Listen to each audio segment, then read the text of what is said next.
আসসালামু আলাইকুম রহমতুল্লাহ। মালটা গাছ, আজকে মালটা গাছ নিয়ে কথা বলতে চাই। আমি আমার বাড়িতে মালটা গাছ রোপণ করছি 4-5টা। তো এই মালটা গাছে এখন আমি সার প্রয়োগ করব। তো আমি দেখাতে চাই এরকম একটা মালটা গাছে কতটুকু সার দেওয়াটা প্রয়োজন।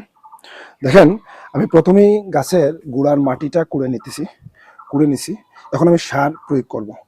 এরকম একটা মালটা গাছের জন্য আমি নির্বাচন করতেছি 100 গ্রাম ইউরিয়া, 100 গ্রাম এমওপি, 100 গ্রাম টিএসপি, আর 20 গ্রাম ম্যাগনেসিয়াম, 10 গ্রাম বোরন, আর 10 গ্রাম ক্রপ প্লাস নামে একটা ভিটামিন আছে।